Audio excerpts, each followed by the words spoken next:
Hello. Hello के बच्चे hello ना व्हाट्सअप का थोड़ा स्टाइल से करो हेलो। हेलो गाइस, वेलकम ना बस बैक। ये तो पढ़ ले। What's up guys. व्हाट्सअप का कैसा व्हाट्स अप है? Guys, how are you? So what's up आज 58 countries grant visa to Indians, free visa to Indians. यार एक बात कहूँ, ये इसलिए हमें वीज़ा देते हैं ना कि हमसे ये सस्ते सस्ते काम करवाएं, क्योंकि जो इनके अपने लोग होते हैं ना ये काम नहीं करते इतना अच्छा। देखो हमारे इंडिया और पाकिस्तानी लोग क्यों उधर जाते हैं? क्योंकि उनको जॉब मिले, यहाँ पर जॉब्स है नहीं। और वो किस चीज़ का फ़ायदा उठा रहा है? वो क्या कहते हैं, चीप लेबर का फ़ायदा उठा रहा है। Exactly that's the thing, it's really मैं बैड। चाहता हूँ कोई भी ना जाए। मैं तो अपने मुल्क में ही अपने काम मुल्क में काम करो। खैर देखते हैं what's this video about. Indian tourist और फॉरेन ट्रैवलर्स के लिए एक बड़ी गुड न्यूज है। 14 दिसंबर 2023 को ये तो ईरान गुजर ने गया। इंडियंस के लिए वीजा फ्री एंट्री अनाउंस कर दी। मतलब अब से आपका जब मन चाहे तब उठ के ईरान जा सकते। इस्लामिक देश ईरान ने भारतीयों को दिया बड़ा तोहफा। अब बिना वीजा के घूम सकेंगे विदेश। इनफैक्ट हांगकांग तो इंडियंस को 5 लाख रुपए के ट्रैवल टिकट्स तक फ्री में दे रहा है। मगर just think about it, Iran, ये वही ईरान है जिसने 43 इयर्स पहले इंडिया को डिस्ट्रॉय करने के लिए पाकिस्तान को फाइटर जेट्स प्रोवाइड किए थे। ये वही ईरान है जिसके पाकिस्तान के साथ इतने गहरे रिश्ते हैं कि ईरानियन प्रेसिडेंट तो पाकिस्तान को भाई बुलाता है। लेकिन आज यही ईरान अचानक से पलट कैसे गया? ईरान अपने भाई पाकिस्तान को लिटरली इग्नोर करके इंडियंस को वीजा फ्री एक्सेस दे रहा है। अचानक से इंडियन से इतना प्यार आखिर क्यों? वेल, इसके पीछे ना एक बहुत ही important again a controversial video. अल्लाह खैर करे। रीजन है जो हम आगे समझेंगे। बट यू नो, अभी के लिए काफी सारे एक्सपर्ट्स ये मान रहे हैं कि ईरान के इंडियन टूरिस्ट को अट्रैक्ट करने की कोशिश बिल्कुल ही बेकार रहने वाली है, क्योंकि ईरान के कई लॉज इतने स्ट्रिक्ट है, इतने कह सकते सिरफिरे, कि जब तक वो कायदे कानून फिक्स ना हो आप उनके देश में शायद से ही कदम रखना चाहोगे। और ये आप जल्दी समझोगे मैं ऐसा क्यों कह रहा हूं। And talking about Iran, Iran को इकलौता देश नहीं है जो इंडियन टूरिस्ट को इस कदर अट्रैक्ट करना चाहता है। आज ईरान के अलावा भी अचानक से पूरे दुनिया भर में ही इंडियन टूरिस्ट को अट्रैक्ट करने को लेकर एक वियर्ड सा ट्रेंड शुरू हो चुका है। दुनिया की ऑलमोस्ट हर कंट्री इंडियन टूरिस्ट को अपने देश बुलाना चाहती है, और इसके लिए 58 कंट्रीज ने तो लिटरली अपने वीजा पॉलिसीज को ही चेंज कर दिया है। जैसे मैंने बताया था, हांगकांग का केस ले लो। एक स्टेप आगे निकलते हुए इंडियंस को 5 लाख तक के एयरलाइन टिकट्स फ्री दे रहा है, सिर्फ ताकि इंडियंस उनके देश में घूमने जाए। Hard to believe this, right? यहाँ पे सवाल ये आ रहा है कि आखिर हम इंडियंस ने ऐसा क्या कर दिया भाई कि हमें दुनिया भर के कंट्रीज से इतनी इज्जत मिल रही है, और फिर चाहे वो कंट्रीज एंटी इंडिया स्टैंड रखने वाले ही कंट्रीज क्यों ना हो, except the other ones. Well, let's understand and comprehend. So 14 दिसंबर 2023 को ईरानी गवर्नमेंट ने इंडियंस के लिए वीजा फ्री एंट्री अनाउंस कर दिया, which means अब कोई भी इंडियन बिना किसी वीजा चार्जेस और प्रायर परमिशन के ईरान में जब चाहे तब आ जा सकता है। बट इंटरेस्टिंगली, ईरान को यह आइडिया एकदम से एक्सीडेंटली नहीं आया, बल्कि आज से कुछ साल पहले किए गए एक एक्सपेरिमेंट की वजह से आया। सो कुछ साल पहले ईरान ने अपने फ्रेंडली कंट्रीज जैसे टर्की, ओमान और चाइना को ट्रायल बेसिस पर वीजा फ्री एक्सेस दिया था। अब इस एक चेन से सिर्फ 8 महीनों के अंदर ही ईरान के टूरिज्म सेक्टर में 48.5% का ग्रोथ हुआ, और इसी राइज की वजह से इस सेक्टर में 14 लाख ईरानियन जॉब्स क्रिएट हो गए। इनफैक्ट कैन यू इमेजिन, इस एक मूव की वजह से ईरान की इकोनॉमी ने 8 महीनों में भूटान के जीडीपी का ट्रिपल पैसा यानी कि $6.2 बिलियन कमा लिया। सो इतने प्रॉफिट को देखकर ईरान एक चीज अच्छी तरीके से समझ चुका है, जब सिर्फ कुछ गिने चुने कंट्रीज को एग्जेम्पशन देने से उसकी इकोनॉमी और अनएम्प्लॉयमेंट जैसे प्रॉब्लम्स बड़े ही आसानी से सॉल्व हो रहे हैं, तो क्यों ना इसे अब एक बड़े स्केल पर एग्जीक्यूट किया जाए। और इसीलिए ईरान ने वीज़ास वगैरह ही प्रोवाइड कर रहे हैं, फिर तो क्राइम रेट्स वगैरह भी ज़्यादा होंगे ना। हाँ, यस। हाँ, नो, उस पे इतना बड़ा फैक्टर नहीं होता। थोड़ा बहुत तो होगा ना। Why do you say that? मैं कहता हूँ ना कि it's just a thought that came to my mind.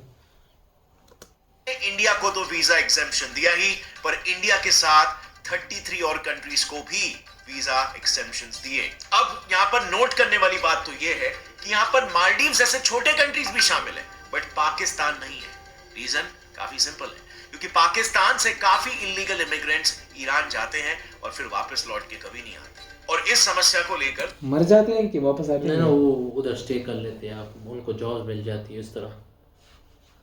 दोनों कंट्रीज के बीच में काफी कॉन्फ्लिक्ट्स भी चल रहे हैं। अब ऐसे में उन्हें वीजा फ्री एक्सेस अगर दे दिया तो ईरान में पाकिस्तानी इमिग्रेंट्स रातों रात घुस जाएंगे, जिस वजह से ईरान के लिए ये डिसीजन इकोनॉमिक प्रॉफिट से ज्यादा एक इकोनॉमिक बर्डन साबित हो सकता है। अब इंटरेस्टिंगली ना फ्रेंड्स, अगर आप ईरान के इस वीजा फ्री लिस्ट को ध्यान से देखोगे तो इस लिस्ट में आपको एक पैटर्न दिखेगा। इस लिस्ट में रशिया, वियतनाम, बेलारूस जैसे कंट्रीज शामिल है जो कहीं ना कहीं एंटी वेस्ट या एंटी यूएस स्टैंड रखते हैं। सो क्या इसका मतलब कुछ समझे?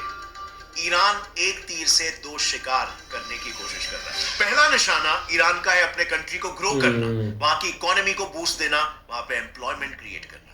बट दूसरा निशाना जो कि आर्ग्यूबली उससे भी ज्यादा इंपॉर्टेंट है, वो है इस मूव से ईरान दुनिया भर में फैले ईरानोफोबिया को खत्म करने की कोशिश कर रहा है। अब आई नो आप में से बहुत से लोगों के लिए मे बी ईरानोफोबिया ये टर्म ही आपने पहली बार सुना होगा, और इसका सिंपल मतलब होता है ईरान के प्रति फियर, ईरानोफोबिया, जो कि दुनिया भर में है, काफी प्रेवलेंट है, और ये कहीं ना कहीं वेस्ट की एक सोची समझी साजिश रही है। अब ईरानोफोबिया पूरी दुनिया में कैसे फैला और इस स्ट्रैटेजी से ईरान उसे कैसे काउंटर करेगा, इसके बारे में बात करते हैं। सो आयरनी देखो, ईरानोफोबिया के बीज ईरान के ही एक 43 इयर्स पुराने गलती की वजह से गड़े थे, जिसके जहरीले फल उसे आज तक भुगतना पड़ रहा है। काफी इंटरेस्टिंग कहानी है, सो ध्यान से सुनना। तो साल 1979 की ये बात है, ईरान में ईरानियन रेवोल्यूशन चल रहा था। इसमें रिलीजियस क्लेरिक्स ने वहां कई सालों से रूल कर रहे पहलावी डायनेस्टी के किंग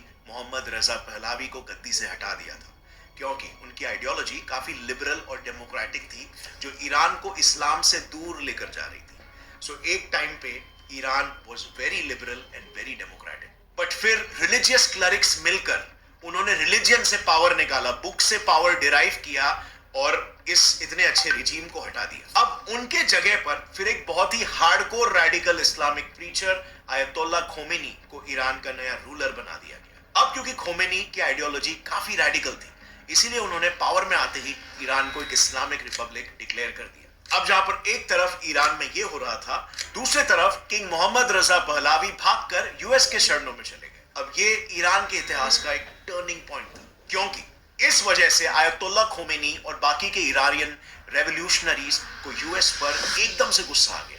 इसी गुस्से में रेवोल्यूशनरीज ने तेहरान में स्थित यूएस एम्बेसी में घुसकर 50 अमेरिकन को हॉस्टेज बना लिया, जो कि एक्चुअली में ईरान की सबसे बड़ी गलती साबित हुई, क्योंकि ईरान की इसी हरकत की वजह से यूएस ने उसके ऊपर 1979 में पहला इकोनॉमिक सैंक्शन लगा दिया, जिससे एक झटके में ईरान से सारे कंट्रीज ने ट्रेड करना बंद कर दिया। फिर उसके बाद भी यूएस, यूके, यूरोपियन यूनियन और यूनाइटेड नेशंस के कई देश और ऑर्गेनाइजेशंस ने मिलकर ईरान की रेडिकल रिलीजियस एक्टिविटीज और टेररिज्म के लिहाज से उस पर 25 से भी ज्यादा बार सैंक्शंस लगाए, और इन एक्शंस की वजह से सालों सालों तक जियोपॉलिटिकल लेवल पर ईरान की काफी बदनामी भी हुई, और इन्हीं सैंक्शन से उसका इकोनॉमिक ग्रोथ बुरी तरीके से इफेक्ट हुआ। जैसे तैसे करके वो बस अपने ऑयल को ब्लैक मार्केट में बेचकर इकोनॉमी चला रहे थे। बट फिर 2012 में ईरानियन इकोनॉमी को एक मेजर ब्लो फेस करना पड़ा। यूएस ने ईरान पर न्यूक्लियर बॉम्ब बनाने की कोशिश करने के लिए काफी स्ट्रॉन्ग सैंक्शंस लगा दिए, जिसके कारण ईरान एक बार फिर से झटके में दुनिया भर के इकोनॉमी से पूरी तरह से कट ऑफ हो गया। एज अ रिजल्ट रातों रात दुनिया भर में मौजूद ईरान के सारे एसेट्स और फॉरेन बैंक्स में पड़े फंड्स सीज हो गए, और उसका major income source oil export पर भी बैन लग गया। अब इस बैन का असर आप इस वर्ल्ड बैंक की रिपोर्ट में भी साफ साफ देख सकते हो। ईरान की इकोनॉमी 2012 तक सैंक्शंस के पहले $600 बिलियन की थी, पर इसके बाद उसकी इकोनॉमी आज तक कंटिन्यूअसली गिरते ही जा रही है, और आज के तारीख में तो पहले के तुलना में 2 गुना गिर चुकी है, जो पैटर्न आपको मोस्टली किसी भी देश में देखने नहीं मिलेगा। अब इन सैंक्शंस की वजह से ईरान की इकोनॉमी को बड़ा झटका तो लगा ही था, बट उससे भी ज्यादा इंपैक्ट से जिस चीज ने ईरान को हिट किया तो वो थी दुनिया भर में खराब हुई उसकी रेप्यूटेशन। 2012 के बाद ईरान को हर न्यूज ऐसे ही दुनिया का सबसे करप्ट, वर्स्ट गवर्नेंस और स्टेट स्पॉन्सर्ड टेररिज्म वाली एक कंट्री पोर्ट्रे करते आ रहा है। बेसिकली आज दुनिया में ईरान की एक अथॉरिटेरियन और करप्ट देश वाली इमेज बनी हुई है, जिसकी वजह से हर देश ईरान से एक हाथ का डिस्टेंस रखना चाहता है, और इसीलिए इसी डिस्ट्रॉय हुई इमेज को, ईरानोफोबिया को काउंटर करने के लिए ईरान ने बड़े टैक्टफुली एक तीर से 2 निशाना लगाने की कोशिश की है। और ऐसा खुद ईरान के deputy tourism minister Ali Asghar Shalbafian ने कहा है। उन्होंने कहा कि ईरानोफोबिया को काउंटर करने के लिए टूरिज्म एक अच्छा रास्ता है। अपने इस मिशन को पूरा करने के लिए ईरानियन गवर्नमेंट ने 103 करोड़ का एक डेडिकेटेड फंड भी अलॉट किया और गवर्नमेंट ने अपने डिप्लोमैट से टूरिज्म को प्रमोट करने के बकायदा ऑर्डर्स दे दिए। बट यू नो व्हाट, मेरे हिसाब से ईरान अपने देश में टूरिज्म प्रमोट करके अपना टाइम ही वेस्ट कर रहा है। असल में ये सारी चीजें kind of like bells and whistles हैं। इनसे कुछ खास फायदा नहीं होगा अगर फंडामेंटल लेवल पर जो प्रॉब्लम है उसे फिक्स नहीं किया जाए। सो बात कुछ ऐसी है ना, उनकी एक टूरिज्म पॉलिसी है जो उनके पूरे मेहनत को पानी में डुबा रही। अब देखो, टूरिज्म एक ऐसा सेक्टर है जहां लोग कंट्री को फ्रीली एक्सप्लोर करने के लिए आते हैं, मगर ईरान में बिल्कुल इसका उल्टा है। वहां पर टूरिस्ट पर ऐसे रिस्ट्रिक्शंस है जो दुनिया में शायद ही किसी देश में देखने को मिलेगा। जैसे ईरान में लड़का और लड़की पब्लिकली हैंड इन हैंड साथ में ट्रैवल नहीं कर सकते। उनके पब्लिक ट्रांसपोर्टेशन सिस्टम्स जैसे बस, ट्रेन में लिटरली जेंडर सेग्रीगेशन फॉलो किया जाता है। बेसिकली वहां पर मेल्स और फीमेल्स को कंपल्सरीली सेपरेट कंपार्टमेंट्स में ट्रैवल करना पड़ता है और इससे भी बड़ी बंदिश है कि वहां पर हर टूरिस्ट को ईरानियन ड्रेस कोड को फॉलो करना पड़ता है और इस ड्रेस मतलब ये है कि वो कल्चर फोर्स कर रहे हैं ना। Yes, yes. और that's a big reason कि it's not being that successful. Yes. Code के मुताबिक फीमेल्स को हिजाब और लूज कपड़े पहनना है जो पूरे बॉडी को कवर करे और मेल्स को कंपल्सरीली फुल स्लीव्स और फुल पैंट्स पहनना है। अब इस सब के बाद भी एक प्रॉब्लम है। अगर टूरिस्ट गलती से रमजान के महीने में वहां पर गए तो लिटरली उन्हें भूखा ही रहना पड़ेगा, क्योंकि वहां के शरिया कायदे के हिसाब से ईरान में रमजान के टाइम पर पब्लिकली फूड सेलिंग पर ही बैन है और खाना खरीदना तो दूर, पब्लिक प्लेस में अगर कोई टूरिस्ट खाना खाते हुए दिख भी गया तो शरिया कानून के हिसाब से उसे सीधा जेल हो सकती है। But wait, it doesn't stop over here, there's more. अगला बड़ा असल में प्रॉब्लम ये देखो, ये तो इस तरह हमारे इस्लाम में भी है, मतलब क्या कहते हैं, हमें अपने मतलब टूरिस्ट या अपने जो नहीं है, हमारे कायदे-ए-आज़म ने भी इस तरह कहा था कि यार we should look at our minorities, उसका ख्याल रखना चाहिए। Exactly, like Iran, I think they are very strict regarding. सही है, अपने लोग के लिए स्ट्रिक्ट हो, अपने लोग के सही लिए है, strictness ठीक है, लेकिन मतलब इस्लाम वगैरह इट्स गुड फॉलो करे जो भी हो, but tourist I mean yeah, like they can't, ठीक है culture following ठीक है, they should follow the culture, जितना कर सके उतना करे, लेकिन you should not literally force them और फिर ऊपर से उल्टा वीज़ा भी उनको फ्री दे रहे हैं ना, तो फिर तो कोई बात नहीं है।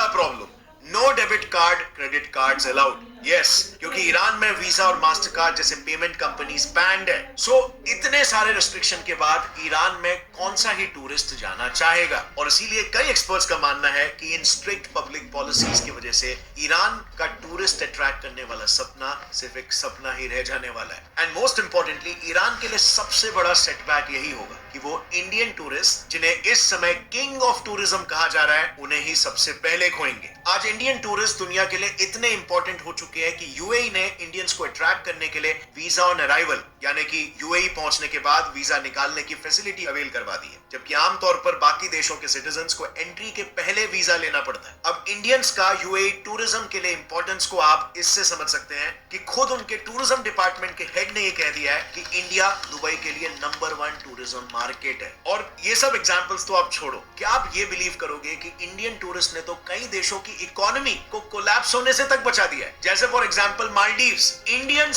सेव्ड मालदीव्स। ये शब्द है मालदीव्स के टॉप हॉस्पिटैलिटी और होटल चेन मर्क्योर के टाइकॉन मोहम्मद आली जी का। उन्होंने बताया कि कोविड पैंडेमिक के दौरान इंडियन टूरिस्ट ने ही टूरिज्म पर डिपेंडेंट मालदीव्स के इकोनॉमी को डूबने से बचाया था। बेसिकली मालदीव्स के टूरिज्म सेक्टर में उनका 40% पॉपुलेशन काम करता है, यानी कि ऑलमोस्ट देश की आधी एम्प्लॉयमेंट इसी सेक्टर पर डिपेंडेंट है। और ऑफिशियल रिकॉर्ड्स बताते हैं कि मालदीव्स के जीडीपी का 28% डायरेक्टली इंडियन टूरिस्ट से ही आता है, प्लस उनका 60% फॉरेन एक्सचेंज रिजर्व भी इसी सेक्टर से आता है। सो अब आप समझ रहे हो इंडियन टूरिज्म की क्या वैल्यू है दुनिया भर में। और हो भी क्यों ना यार, इंडियंस की आबादी कितनी है और इंडिया ग्रो और डेवलप भी कर रहा है और इंडियंस का स्टैंडर्ड ऑफ लिविंग भी बढ़ रहा है। ये सारे के सारे अपवर्ड ट्रेंड्स दूसरे देशों को समझ में आ रहे हैं और इसी वजह से वो इंडियंस को अपने मार्केट में अट्रैक्ट करना चाहते हैं। इंडियंस के इसी इंपॉर्टेंस को देखते हुए आज कई देश इंडियन टूरिस्ट को कुछ ऐसे ऑफर्स दे रहे हैं। जैसे जॉर्डन ने इंडियंस के लिए ऑफर रखा है कि अगर इंडियंस जॉर्डन में डेस्टिनेशन वेडिंग करवाते हैं तो कपल्स के लिए 7 नाइट्स का हनीमून फ्री। ऑस्ट्रेलियन गवर्नमेंट ने इंडियन टूरिस्ट के लिए ऑनलाइन घर बैठे ही वीजा देना शुरू कर दिया है, जबकि नॉर्मली वीजास के लिए हमें भी आपको कोई दे कॉन्सुलेट्स देना। आना पड़ता है। सो डेफिनेटली ये कोई एकांत उनकी कंट्री की तादाद भी बात ज्यादा नहीं है, तो इस ये वजह से वर्ल्ड वाइड ये- ही एक ट्रेंड बनता चला जा रहा है। इंडियन टूरिस्ट की डिमांड वाकई में काफी बढ़ रही है। अब अगर बात करें कि स्पेसिफिकली कंट्रीज इंडियन टूरिस्ट को ही अट्रैक्ट क्यों करना चाहती है, Population देखो, ज्यादा है। Centre for monitoring Indian economy के हिसाब से इस ग्राफ में आप जैसे देख सकते हो, आज से 3 साल पहले इंडियन टूरिस्ट का फॉरेन कंट्रीज में स्पेंडिंग सिर्फ $7 बिलियन था, बट सिर्फ 3 साल के अंदर ही ये नंबर आज इसका दुगना यानी कि $13.7 बिलियन हो चुका है। हिंदुस्तान टाइम्स के डेटा के हिसाब से तो इंडियन टूरिस्ट दुनिया में हाईएस्ट स्पेंडर्स में से एक है। इनफैक्ट इंडियंस के स्पेंडिंग राइज का इम्पैक्ट ये बात तो नहीं मानता हूँ यार, जो बंदा देसी हो ना वो पैसे खर्च नहीं करता। Well, what can we do, यार? Let's see. आप इससे समझ सकते हो कि द हिंदू में पब्लिश रिपोर्ट के हिसाब से पिछले साल मलेशिया में 10.7 मिलियन इंडियंस उनके यहां पर गए थे, जिससे उनकी इकोनॉमी को वुपिंग $28 बिलियन का प्रॉफिट हुआ। इस प्रॉफिट को देखकर मलेशियन गवर्नमेंट ने इस साल इंडियंस के लिए वीजा फ्री पॉलिसी इंट्रोड्यूस कर दिया। बिल्कुल उसी तरह थाईलैंड ने भी अपने टूरिज्म सेक्टर में 30% ग्रोथ देखकर इंडियंस के लिए वीजा एग्जेम्पशन इंडियंस को तो मजे हैं। इनफैक्ट अब तक 58 कंट्रीज ने इंडियंस के लिए वीजा पॉलिसी में चेंजेस किए हैं, जस्ट सो दैट वो हमें उनके देश में एज टूरिस्ट अट्रैक्ट कर सके। And now friends, I don't know what you think about this, but मेरे हिसाब से ये इंडियंस की एक्चुअली में बहुत ही इंपॉर्टेंट सॉफ्ट पावर है, और हमारी गवर्नमेंट इसे देश की और देशवासियों की भलाई के लिए कैसे यूटिलाइज करती है, कैसे लेवरेज करती है, ये तो आने वाला वक्त ही बताएगा। बट एक तरफ जहां पर इंडिया का पावर बढ़ रहा है, वहीं पर दूसरी तरफ इंडिया के कुछ टाइज वीक हो रहे हैं। हमारा ऑल टाइम फ्रेंड रशिया अब पाकिस्तान के लिए ब्रिक्स के दरवाजे खोल रहा है, और सिचुएशन ऐसी आ गई है कि इंडिया ब्रिक्स को छोड़ने के लिए मजबूर हो गया है। ब्रिक्स एक ऐसा संगठन जिससे इंडिया को काफी प्रॉफिट होता था, काफी इकोनॉमिक गेन होता था, बट अब इंडिया मजबूर हो गया है उसे छोड़ने के लिए। अब जो पूरा पाकिस्तान मुद्दा है क्या है उसमें। और क्यों इंडिया का दोस्त रशिया पाकिस्तान को सपोर्ट कर रहा है, इसे अगर आपको पूरा जानना है तो ऑलरेडी मैंने एक डिटेल वीडियो बना दिया है, जो आप यहाँ पर कहीं क्लिक करके देख सकते It's हो। not good, I आपको mean, काफी इंटरेस्टिंग इस लगेगा। तरह नहीं होना चाहिए। यार Why? इतनी दुश्मनी तो कसम से कोई भी नहीं करता। I mean, why? हिस्ट्री भी देख लो। I don't know people are brain wash और व्हाट, बट सीरियसली फैक्ट्स के साथ देखो तो इट्स ऑल लाइज। बस आप लोगों ने शायद पता नहीं, फिर मेरा मूड खफा हो गया है रियली, यू नो। जब भी हम हेट देखते हैं ना तो बस हमारा फिर वो मूड ही ख़राब हो जाता है यार। इस तरह बातें करनी भी नहीं चाहिए ना। ये देखिए अब हम अच्छा खैर this was the video, very interesting, we've learn a lot and इस तरह के हम और भी वीडियोस देखेंगे। this hope was so you actually enjoyed it. interesting. Subscribe. अच्छा ठीक है बस टेक केयर, बाय बाय।